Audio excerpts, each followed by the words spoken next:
Hello everyone, it's Friday here, but I think on your screen it should be Monday.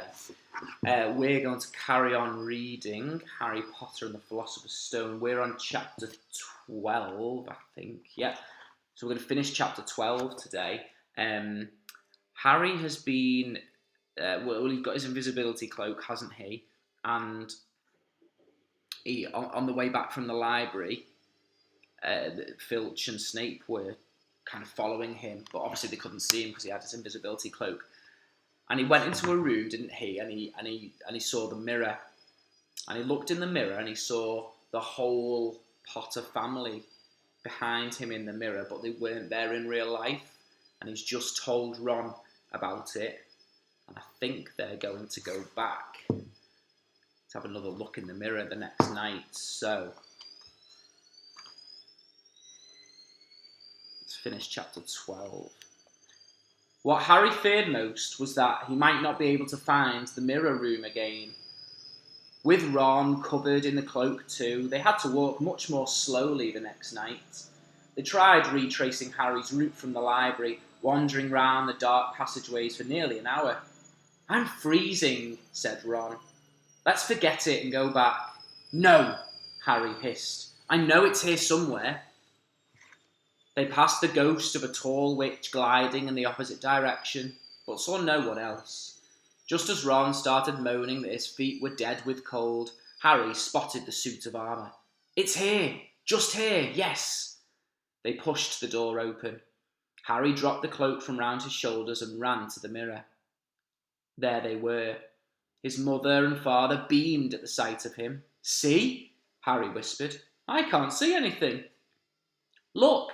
Look at them all. There are loads of them. I can only see you." "Look at it properly. Go on, stand where I am."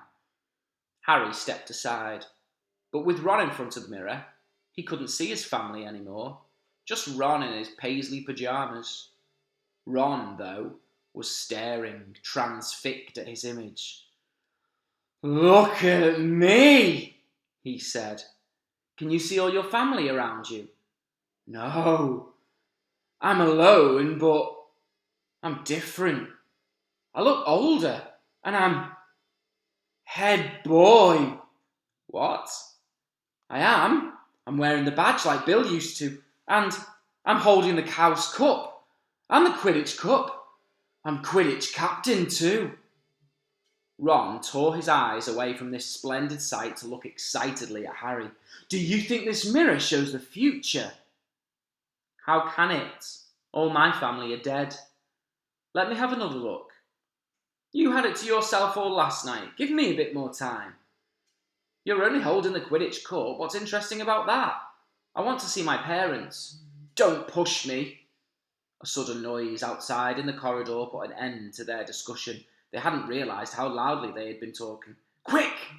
Ron threw the cloak back over them as the luminous eyes of Mrs. Norris came round the door. Ron and Harry stood quite still, both thinking the same thing. Did the cloak work on cats? After what seemed an age, she turned and left. "This isn't safe. She might have gone for Filch. I bet she heard us. Come on." And Ron pulled Harry out of the room. The snow still hadn't melted the next morning. "Want to play chess, Harry?" said Ron. "No." "Why don't we go down and visit Hagrid?" "No, you go." "I know what you're thinking about, Harry. That mirror. Don't go back tonight." "Why not?" "I don't know. I've just got a bad feeling about it. And anyway, you've had too many close shaves already. Filch, Snape, and Mrs. Norris are wandering around. So what if they can't see you? What if they walk into you? What if you knock something over? You sound like Hermione." "I'm serious, Harry. Don't go." But Harry only had one thought in his head, which was to get back in front of that mirror, and Ron wasn't going to stop him. That third night, he found his way more quickly than before. He was walking so fast he knew he was making more noise than was wise, but he didn't meet anyone. And there were his mother and father smiling at him again, and one of his grandfathers nodding happily. Harry sank down to sit on the floor in front of the mirror. There was nothing to stop him staying here all night with his family.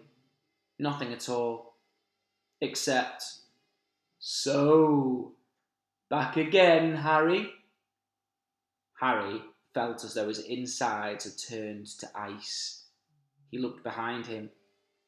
Sitting on one of the desks by the wall was none other than Albus Dumbledore. Harry must have walked straight past him, so desperate to get to the mirror he hadn't noticed him. I didn't see you, sir." "Strange how short-sighted being invisible can make you," said Dumbledore, and Harry was relieved to see that he was smiling. "So," said Dumbledore, slipping off the desk to sit on the floor with Harry, "you, like hundreds before you, have discovered the delights of the Mirror of Erised." "I didn't know it was called that, sir." "But I expect you've realised by now what it does." Well, it shows me and my family. And it showed your friend Ron himself as head boy. How did you know?" "I don't need a cloak to become invisible," said Dumbledore gently. "Now, can you think what the Mirror of Erised shows us all?" Harry shook his head. "Let me explain. The happiest man on earth would be able to use the Mirror of Erised like a normal mirror. That is, he would look into it and see himself exactly as he is. Does that help?" Harry thought. Then he said slowly, "It shows us whatever we want." "Whatever we want." "Yes and no," said Dumbledore quietly. "It shows us nothing more or less than the deepest, most desperate desire of our hearts. You, who have never known your family, see them standing around you. Ronald Weasley, who has always been overshadowed by his brothers, sees himself standing alone, the best of them all. However, this mirror will give us neither knowledge or truth. However, men have wasted away before it, entranced by what they have seen, or been driven mad, not knowing if what it shows is real or even possible. The mirror will be moved to a new home tomorrow, Harry, and I ask you not to go searching for it again. If you ever do run across it, you will now be prepared. It does not do to dwell on dreams and forget to live. Remember that.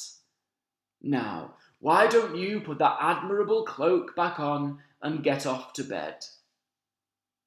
Harry stood up. "Sir, Professor Dumbledore, can I ask you something?"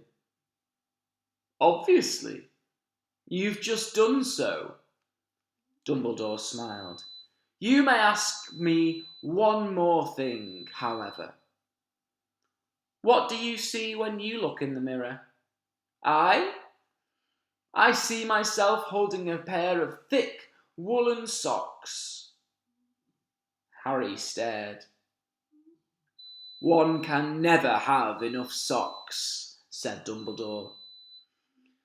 "Another Christmas has come and gone and I didn't get a single pair. People will insist on giving me books." It was only when he got back in bed that it struck Harry that Dumbledore might not have been quite truthful. But then, he thought, as he shoved Scabbers off his pillow, it had been quite a personal question. And that's the end of chapter 12. I wonder what I'd see if I saw myself in the Mirror of Erised. Maybe myself in a Liverpool kit holding a Premier League Champions medal. But we've already won that, so I'll have to have a think. See you tomorrow.